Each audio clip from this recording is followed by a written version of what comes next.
සියලු දෙනාටම තෙරුවන් සරණයි. ඉතින් වෙනදා වගේම මේ ලෝකේ උතුම්ම දානයන් අතර පළවෙනි තැනට එන්නේ ධර්ම දානය. යම් කෙනෙකුට ධර්මයෙන් වචනයෙන් කෙනෙකුට ධර්ම වචනයක්, ඒ කියන්නේ දානයක් විදිහට Tamanට දෙන්න පුළුවන් නම් ඒකේ ලෝකේ කරන උතුම්ම දානයක් වෙනවා. මේ ලෝකේ බුදුරජාණන් වහන්සේ දේශනා කළා තියෙන්නේ දානයන් අතර උතුම්ම දානය ධර්ම දානය. ඉතින් මම අදත් හිතුවා මේ කාරණය අහලා යම් කෙනෙක් එක්කෙනෙක්කෝ මෙන්න මේක මොකද්ද ඇත්තද නැත්ද කියන ඒ කියන්නේ යෝනිසෝ මනසිකාරයක් යම් කෙනෙකුට තියෙනවා නම් මේක සොයා බැලීමට පෙළඹෙනවා. ඉතින් ඒ අතර ධර්ම දානය වෙනුවෙන් මේ කරන කරුණ ගැන කෙනෙක් හිතලා ඒ මගට යොමු වුණොත් ඒකේ මහා පින් ශක්තියක් ලැබෙනවා. ඉතින් මම ඒ අරමුණු කරගෙනම මම හිතුවා මේ ගොඩක් අය නිවන අරමුණු කරනවා. නිවන් දකින්න ඕන කියලා හිතනවා. ඇත්තටම මේ නිවන් දකින්න නම් බුදුන් වහන්සේගේ ධර්මයේ තුල තියෙනවා තුන්තරා බෝධිය කියලා.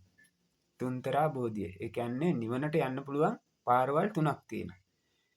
ඉතින් ඒකේ පළවෙනි තුන්තරා බෝධිය අතර පළවෙනි බෝධිය තමයි බුදු භවටපත් වෙලා බුද්ධත්වයටපත් වෙලා නිවන් දකින්න පුළුවන්.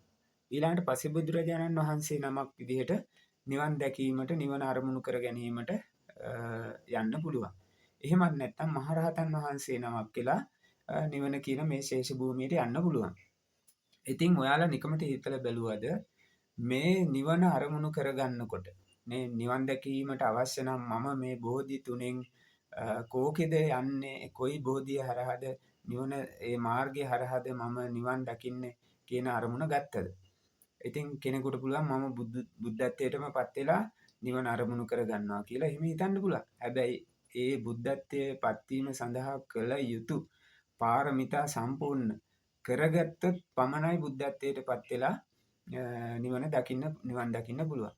ගොඩක් වෙලාවට මේ බුදුරජාණන් වහන්සේ නමක් කියන්නේ ඒ නිවන් දකින්න අවශ්‍ය පාර උන්වහන්සේම සොයාගෙන ලෝකයාට ධර්මයේ දේශනා කරලා ඒ නිවනට යන පාර කිවීමේ හැකියාවක් තියෙනවා බුදුරජාණන් වහන්සේ නමකට. ඊළඟට පසේ බුදුරජාණන් වහන්සේ නමකට වෙන්නේ උන්වහන්සේ යන මාර්ගය සොයාගෙන හැබැයි ලෝකයාට ඒ ධර්මයේ දේශනා කිරීමේ පහදා දීමේ හැකියාවක් නැහැ. නමුත් පසේ බුදුරජාණන් උන්වහන්සේත් නිවන් දකිනවා. ඊළඟට තමයි මහරහතන් වහන්සේ නමක් විදිහට නිවන් දැකීමට අවශ්‍ය නම් බුදුරජාණන් වහන්සේ නමක් විසින් දේශනා කරපු ඒ සද්ධර්මයේ ඒ කියන්නේ ගුරුවරයෙක් දේශනා කළ දෙන දැන් ගුරුවරයා තමයි බුදුරජාණන් වහන්සේ. උන්වහන්සේ දේශනා කරපු ඒ ධර්මය ශිෂ්‍යයෙක් විදිහට අපි දැන් ශිෂ්‍යයෙක් විදිහට ගත්තොත් යමක් ගුරුවරයෙක් කියලා දුන්නාට පස්සේ ඒ ශිෂ්‍යයා ගුරුවරයාගේ අනුදැනුම මත යම් කාරණා ඉදිරියට කරගෙන යනවා. ඒ වගේ අමාමෑණී බුදුරජාණන් වහන්සේ නමක් විසින් දේශනා කරපු ඒ සද්ධර්මයේ තුල මහරහතන් වහන්සේ නමක් කියලා නිවන අරමුණු කරා යන ගමනේදී නිවනටපත් වීම සඳහා මහරහතන් වහන්සේ නමක් විදිහට කරන්න ඕන මොනවද කළ යුතු දේ මොනවද මේ නිවන කරා යන කියන ගමන බුදුරජාණන් වහන්සේ නමක් දේශනා කළා තියෙනවා.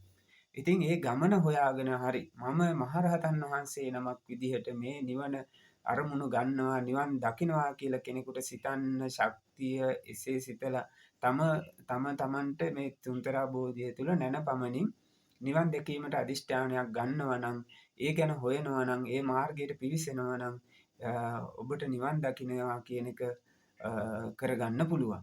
ඉතින් ඇත්තටම අපි හිතලා බලන්න ඕනේ මේ තුන්තරා බෝධිය තුලින් අපි කොයි පාර හරහාද කොයි බෝධිය හරහාද නිවනට ලං වෙන්නේ නිවන කියන ශේෂ භූමියට ලං වෙලා මේ සංසාර දුක නැමැති සසරින් එතර වෙන්නේ කෙසේදයි කියලා හොයන එක ප්‍රඥාව පහළ වීම අතර එක් කරුණක්. සියලු දෙනාටම තෙරුවන් සරණයි.